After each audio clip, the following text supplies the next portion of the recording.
he's a Piltover native with the principles kind of rooted in him. So he has that good old American spirit, right? Inventions, discovery, and not going to Zaun. I thought that was fucked up.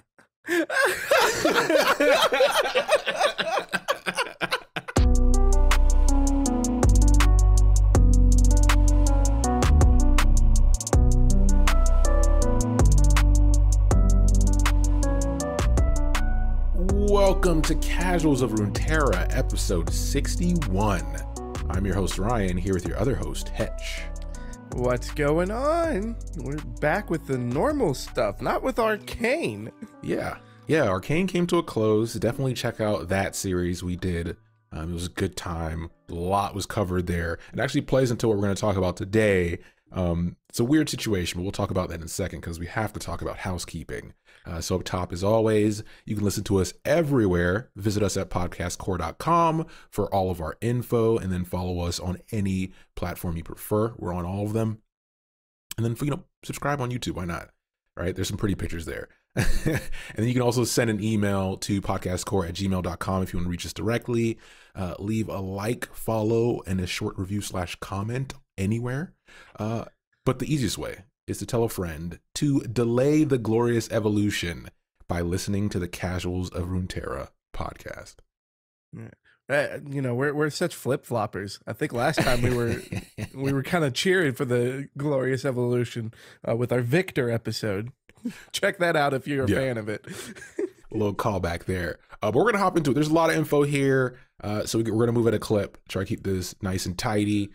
So as always, we start with a spell. So our spell and followers, we're going to be cheering on for Jayce today. And as far as for the first card, it's going to be the Hextech Anomaly. It is a 6-mana focus spell. It's really not, but bear with me. And when you draw or create me in hand or each round start while I'm in your hand, transform me into a random 6+ mana cost spell. So this is just kind of almost like Russian roulette with the 6 drops. But unlike the Mage Seeker package and all that, if you don't like what you get, you can just wait a turn and see what you get afterwards. The card sucks. So we won't dive into that too much. What's really fun here is going to be the flavor text on this one, because it's actually a nice chunk of an excerpt from Jayce's journal. So a direct quote from Jayce: "Configuring Hextech into a stable state was the most difficult hurdle I faced. Most nights it felt like the crystals and Hexite were actively conspiring to trip me up. And it was only through extensive trial and error that I was able to get the component parts working in harmony." And if you haven't watched Arcane yet, do that. Listen to our episode, sure, but just watch it. The show's really good. And a good thing that the show does is showing how much work Jayce and Victor put into getting Hextech to work. Yeah. And this card does a great job flavor-wise, as we've talked about in many of our episodes, of representing that unstableness, right, of the Hextech. That's why it changes every turn, is because if you watch the show, if you read some of the other text and some of the other stuff we're going to talk about, it's constantly a shifting energy source. So that's a cool way for them to display it. Card sucks, but it has flavor, baby. And what also has flavor is the follower as well, right? This one's this is such a cool follower. So it's going to be the Pharaoh Sky Cruiser. This is also fun because I think it was episode 4 of Arcane. You and I were like, what the hell are these airships called again? We're just idiots. So Pharaoh Sky Cruiser is a 4-mana 2/4 with elusive. And it has grant me +2/+0 once you've cast a 6+ cost spell this game. So despite the name, it's pretty much a Mage Seeker card. It falls right into that package. And as far as for a Mage Seeker bit goes, if you're triggering it, a 4/4 with elusive is ridiculous. Even a 2/4 with elusive, it's getting the dumpy seal, which is nice. So it survives. That's cool. I forgot about that. We got so wrapped up in Arcane. We still got to give the people the dumpy seal. Coming soon. Still in production. You got to give them what they want, Ryan. We're using Hextech technology to make the seal, so it's making it a lot more difficult than we expected. God, you're dumb. The cool thing about this is, oh yeah, go ahead. No, go ahead. I was gonna say, so in our Arcane episode, and some other of our Piltover episodes, we talked about how when Hextech kind of got its footing through Jayce and Victor, the next question was like consumer level Hextech usage, right? And this kind of falls into that as far as travel. And when you have consumer-based stuff, branding becomes a thing. And we see this in the show with a lot of the affluent people and people on the council, where they're trying to figure out ways to get it more consumer-focused, get branding-focused, and to kind of get their stamp of approval so they can fit somewhere within this space of progress. And obviously profit from it, right? Capitalism is a big thing in Piltover. Yeah, and it also fits in that vein of what we see in Arcane with Mel trying to find her way to put Piltover on the map. It's clearly this is a thing where Mel's not the only one trying to put their stamp, whether it be for Piltover or for themselves. And this card, it's actually the namesake of the inventor, who is also a card in the game, Albus Pharaoh. And the flavor on the card has got a direct quote from him where the people of this city worship at the feet of intelligence, but what good is the greatest mind without the means to express itself? And it just shows as far as like, you know, hey, great minds, we're going to express ourselves, but we're going to get paid doing it too. Yeah, and then he mentions himself as like, he makes a great point, and then he bursts out the window. He's like, no, I will show Piltover true greatness. It will tower over them. It will blot out the sun, and it will carry my name. Oh, God. Every great mind has to have a hint of arrogance, right? Dude. Or just be consumed by it. And it's going to be a theme later when we get into Jayce and talk more about him, because it's focused a lot. Like we talk about it in retrospect in our Arcane episodes. It's referenced in the stories here, but in the show, it wasn't really played into too much. So it's something we can look into in the future now that we know a season 2 is coming. Yeah. And that's going to bring us to our landmark. Not often we get to talk about a landmark, but with the whole Jayce package, we got a new one for Piltover in the Forge of Tomorrow. It is a 3-mana landmark. When I am summoned, summon a Forge Worker. A Forge Worker is a vanilla 3/3. And when you cast a 6+ cost spell, destroy me and refill your spell mana. So this card is like actually very interesting and pretty flexible, which is something that the whole 6+ package has not experienced before. It's something that you can play on curve. It gives you a body and it refills your spell mana once you get to the point of actually dumping your mana into these spells for the payoffs. So you get an immediate payoff if you already have this on your board. Like this card is like one of the reasons that I think when Jayce dropped, the whole Jayce Lux decks actually had a strong footing. I make a strong argument for this one and for Shock Blast, but Shock Blast we're not going to talk about in today's episode. But so this card's really good, but as far as the flavor, so the flavor text on it is if Piltover is a city driven by invention, then its forges are its engines. I think, as far as for me, what's cool about the flavor of this card is that we're recording this post Arcane. We kind of got to see a bit inside of this with in the later episodes with Jayce struggling with his ideas of what he wanted to do forward against what the council advised. And so we get to kind of see what the insides of these forges look like. And we know that his family's a prominent face in the forges. So I think that the show does a little bit more for the card than just the flavor text. Exactly. Yeah, this is a good one. So let's hop into it. The topic of today, Batman. Listen. This is a kickback to our Victor episode, which is named Iron Man. I know the irony, different properties. I get it, right? This is all very loose. This is just having fun. Don't read too much into it. Or do. Yeah. Yeah, this is the casual cinematic universe, okay? Yeah. Like, don't bring your other ones into our universe. But we have like a little disclaimer here. So first of all, listen to the Victor episodes. So Arcane stuff, you can dabble in that. We recommend you do. But the Victor episode is important because it runs alongside this episode. It's very similar to like our Shurima series, how a lot of those stories run together. So definitely check that one out. It'll help you a lot. And then the disclaimer is that now that we have Arcane, we're in a weird situation. We're recording Jayce afterwards, right? So much of this isn't canon anymore. A lot of it still has a possibility of being canon since it's in the future. Season 2 has been announced, but it's still fun to know where this all started lore-wise, and then also to see what they might pull from it. And then following this, we will have another episode that follows Jayce's journals, which we'll get into later, which is going to have some other stuff as well. So there's going to be a lot here to play with. We're just going to have fun with it. Yep. I mean, a bunch of stuff. Holy crap. And I'll just end with that because of how much stuff it is. Yeah, let's get into it. So like in our Victor episode, I broke this into 3 parts. So we start with the beginning. So Jayce, smart and strong, unyielding pursuit of progress. That's kind of his persona to start off here.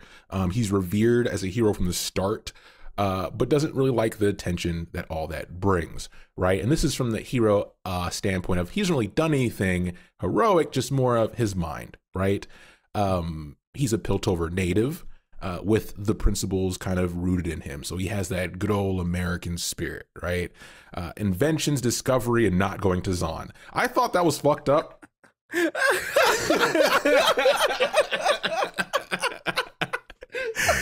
Due to the nature of what we see in Arcane, that's a fucked up statement, but that's listed as one of the principles of Piltover. Oh God, we know too much now. we know too much now. Oh, that's fucked up. But yeah, so one thing we do get here, which is not really made explicitly clear in Arcane, is that his knack is specifically in machinery. So if he had an area of expertise, that's kind of where they nail him, and it makes sense when you go and watch Arcane.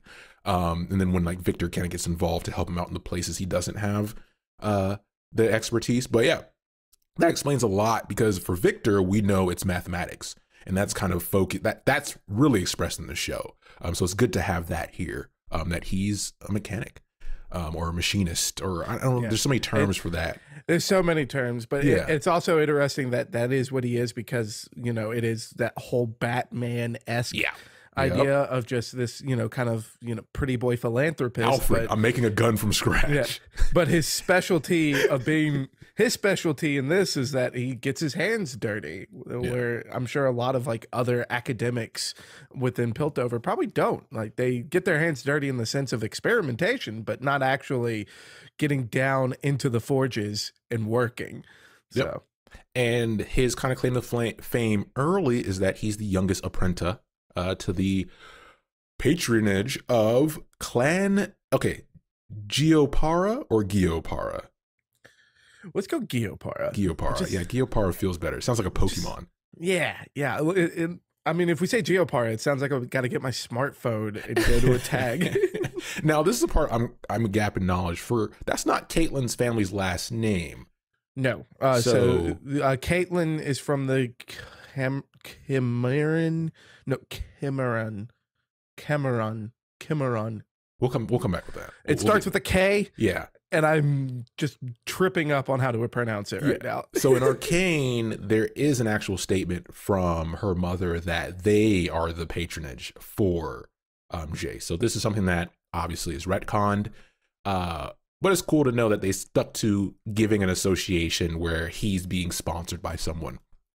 And that sponsor allowed him to spend most of his early years creating Hextech devices and designs for the working class. That was kind of his focus, the proletariat. So he made like wrenches that transform into pry bars, pickaxes that transformed into shovels, hammers that turned into demolition beams. So it's this whole concept of having these dynamic tools, right? Kind of a Swiss Army knife approach to more heavy duty things. Yeah, and as well as making tools for the everyman, Mhm. because no one on the council is going to have need of these kind of tools. These are for the blue collar boys. Yeah, exactly. But the problem, which is the problem in the show, is that there's no sufficient power source for these creations. So they kind of just sit dormant. But, we start to look at his personality of at a young age where things came easy to Jayce, right? He's a John Everyman in the sense that, or not John Everyman, he's a Renaissance man, sorry. Even though he has a specialty with machinery, and that kind of makes him arrogant. Like he dismisses people easily. He's unwilling to kind of slow down for other people to catch up that don't have his gifts. And this kind of turns people against him slowly. And as time goes on, the worst parts of his personality start to come up. And there's only one person out there who is able to work past this. And to pull a direct quote from the story, it's only one person that's able to match his intelligence while also kind of giving him the middle finger for his superior attitude. And that person is Victor. Twitter erupt. Yeah, they met at a progress party, which was mandatory to attend, and they both hated it. Classic introverts. Even though in the show, Jayce is definitely an extrovert, but that's kind of a change there. I mean, it's kind of funny that they like also meet at this party kind of in introvert spirit, because before this, like even in the written lore, I would say that Jayce is more of an extrovert. Yeah. Because he's a face. Like if you're going to be a face and constantly recognized, you get used to being in social interactions. Whether you like them or not is different, but you get used to it. But so, they meet on the walls. On the wallflowers. So after this, they begin working together, right, and start challenging each other because they kind of see each other as equals. Even though their creative goals differ, they both kind of understand what it means to be ostracized, right? To be kind of on the outside, due to their brilliance, due to their personalities. But their goals are different, right? Like Victor has a very different thought process and Jayce is rude, but they work through that, right? And they work through that to create something cool, which is the first thing they create together, which is a suit that's both strong and light for divers to use. But this also being their first breakthrough together is also the thing that kind of pulls them apart because they disagree on what the suit should do. Not just for the user, but for the purpose. And the disagreement comes when Victor proposes a new version, a better version, a version with a Chemtech implant, which already sounds like, you don't have to tell me what that is. You say Chemtech implant, suit, humans. I'm like, no, I don't care what you're going to say next. We're not doing it. Hey, if you were in Zaun, it would sound totally fine. True. So this would boost the wearer's output greatly, right? Make them more efficient, but it suppresses their senses and free will, which is bad, morally bad. Victor obviously found this brilliant, but Jayce saw it. He saw it as greatly immoral because remember, even though Jayce is rude, at his core, he's still at this point doing it for the people. And this almost results in a physical fight between two nerds. So you know it's escalated. This isn't internet beef. These fisticuffs will be had, right? And this I will fight you at next land. And this results in Jayce not only two nerds fighting. Okay, cool. And then Jayce becomes a snitch. So Jayce snitches on Victor, and Victor gets ostracized from the community. He gets all of his honors pulled, and the scientific community is like, no more commitments from you. We don't care. Go about your business. Yeah. And for people who've watched Arcane, we're kind of showing, the show gives us a different side of this. I would imagine that it's supposed to be before all of this has happened, but at least in the show, they paint Victor and Jayce in much more of a best friend light. Whereas the lore that we've always known it, which is what we're reading from now, they've always been respectful of the other's level of intelligence, and their friendship ended there. It was like, yeah, I respect you, but I'm not going to go eat dinner with your family. Yeah. So, And then this takes us to our second act here. See, we're kind of inheriting some arcane here, which is the middle, the best part. No, this is usually the sad part. So Victor's gone, but Victor was the closest thing Jayce had to a friend, right? And this is the event that pushes Jayce further into isolation, which means his temper just becomes shorter and shorter, right? Isolation's never a good thing in most cases, unless you're Vi and you're a danger to everybody. But we're not talking about her right now. But one thing that comes of this is the clan of the Gyopara. They have explorers, and those explorers are deployed in Shurima, which is, this is something that we think will still hold based on when we get to Jayce's journal. It reinforces this, but this is where the Hextech crystals are found. And this also is referenced in Ezreal's lore and some other Shurima stuff. So go listen to our Shurima stuff. There's some Hextech little bits and pieces sprinkled throughout, which would be good to know as well. Yeah, and definitely, and just because it was bothering me, Caitlyn's family's Kiramon, Kiramon clan, which is separate from the Gyopara. That is the thing that was changed. I can now hold on to my sanity. But yeah, I know as far as in the very first act of the Arcane, we get to see Jayce and his mother experiencing. Oh, by the way, magic. Arcane spoilers. We probably should have said that at the beginning. We're kind of just referencing like crazy. If you made it this far and we spoiled some stuff, we're sorry. It's still worth the watch. Go watch it, and the episodes are still worth a listen. Yeah. So spoiler. Jayce and his mom get to experience magic firsthand, and in our second episode of the Arcane series, we talk about our theories of where that instance took place, because I thought that it looked more like Targon, but we both knew from the lore that it's from Shurima, and this is a part where it's like, we know it's from Shurima. Here's the receipts, but I'm not sure if Arcane's going to hold on to that or if it's still going to hold true. If it does change, does that end up changing Ezreal's lore? Does that end up changing all these other characters who kind of got their hands on old discarded bits of Hextech and we're able to do stuff with it? Who knows? So we're in an interesting spot, and we probably won't get answers until like the second season of Arcane. Yeah. But obviously Jayce kind of hears about this, and he's the first one to volunteer. He wants to mess with this stuff, but due to his attitude up till late, the clan, and they're kind of like, you know what? We don't like his attitude. We're going to check him real quick, and they end up giving it to other scholars, kind of as a punishment. Your classic elite pettiness, if you will. But they give it to them to work on first, and obviously they come to nothing, no dice, right? And they waste many months until they deem it useless, and then they decide to give it to Jayce once they're sure he will fail. So it's obviously like this setup situation, which you see a lot in a professional community, where somebody gets ousted slowly and they kind of set them up to fail. But we're talking about Jayce here. Yeah. And as far as with this setup, the only thing that I don't think anyone's counting on is that Jayce is a very intelligent man. Yeah. He didn't get here just because he's a pretty boy.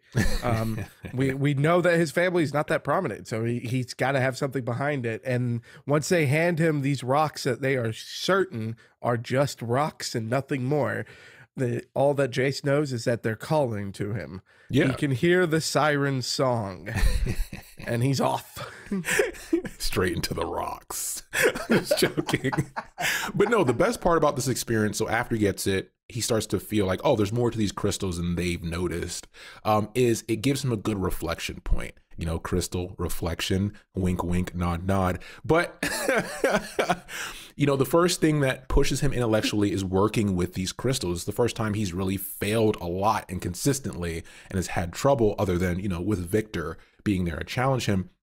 And this allows him to actually start to empathize with his peers. He starts to understand why they were kind of punishing him. He understands the struggles. He sees himself truly in the mirror of, oh, this is how they felt working alongside me. But not only that, I wasn't making it any easier, right? And maybe I could in the future be a bit nicer, it's a good, good little bit of a turn there for him personally. Yeah, and I love the way that it's written out here. Is it's written out a single line by itself, and maybe he tried to be nicer, and then a full space. Next line is one word, maybe. And if that doesn't sum up Jayce's attitude as we know and love him as a League of Legends champion, I don't know what will. Yeah. So he takes a very smart scientific approach to things. He decides, okay, instead of just working with the whole crystal, let's take pieces of it and see if I can figure that out. He suspends it in liquid alloy. He sends some voltaic current through it. And then he gets a response. It's heat, it's light, it's something, it's dangerous, but it's progress. And this takes us to our next act, our final act, which is the Enlightenment. Different meaning though, not the same meaning as Victor's episode. Hold on. Not so glorious, not so evolutionary. Yeah. But due to that event, that brings Victor to his doorsteps the following day, and he's surprised because he shouldn't be there. But Victor wastes no time. Obviously, he's changed a bit in this time, and he gets straight to it because that's how he works now. Here's a simple proposition. He goes through his whole monologue about breakthroughs and the secret project he's working on in Zaun, and he's learned how to eradicate disease, hunger, and hatred, and all he needs is Jayce's help, and they can create this glorious evolution. And Jayce this is not his first rodeo hearing this rant. It's just, this is the most deranged it sounded up to this point. So he turns down his offer, and Victor doesn't like that. So he assaults him, as you do. He fights him at land. All right. Fights him at land. If you can't beat him on point B, fair and square over the internet, then you beat him IRL. So Jayce turns down the offer. He gets assaulted. And when he wakes up, the crystal is gone. The main crystal, that is, because Victor left behind the shards. So after waking up, he grabbed his hammer, his transforming hammer, which this is obviously a different interpretation of how we get to see the hammer created when it gets used. This is where this gets kind of retconned completely. But he grabs his hammer and he takes a crystal and attaches it to the hammer for power. And this is his first time actually using one of his devices being powered by a Hextech shard. And this is also very interesting because from this point on, he's able to use the hammer as like a homing beacon. It's all the hammer, or the shard that's powering the hammer, is now being attracted to the full crystal that Victor stole. So it's something that we don't get to see too much in the show, because in the show, the drained shards were drained shards.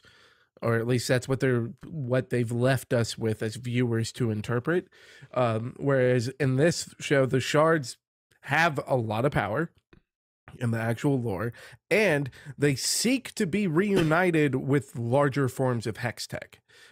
So these are two things that we don't get in the show. So not only is the way that we're getting the hammer completely different, the way that these shards interact are very different. So this is... if you go from the show to this, it's probably going to be like one of the most confusing things there, but hopefully we get more answers in season 2 of Arcane. Like right now, all we can really do is just kind of throw questions up there into the ether and kind of laugh about it. Exactly. So he uses this ability to track down into Zaun, back to the main crystal where he finds Victor's hideout. And he finds something gruesome along with that, which is a dozen corpses with hollowed out skulls and their brains in metal soldiers connected to these pulsating crystals. So he sees this and he's like, oh, I know what this is. This is the first step to the glorious evolution. And Jayce has a feeling that at that moment, the only way he's going to stop Victor moving forward is he might have to kill him. To Victor's credit, I think he did a great job here. His whole goal was to find a way to beat out disease, to beat out death, and if you don't have a body, the body can't get sick. That is true. And insert the meme with Eddie Murphy just pointing at his head like, yeah, big brain thoughts. So he does one thing that Jayce has never done first, which is apologize. And in response, Victor says, kill him. And that's when all these soldiers activate and they sprint towards Jayce, and Jayce goes into battle mode for the first time in his life, using a weapon he's never used in his life. And this is interesting how this is represented, because it's very different from when we see Jayce use his hammer the first time in the show.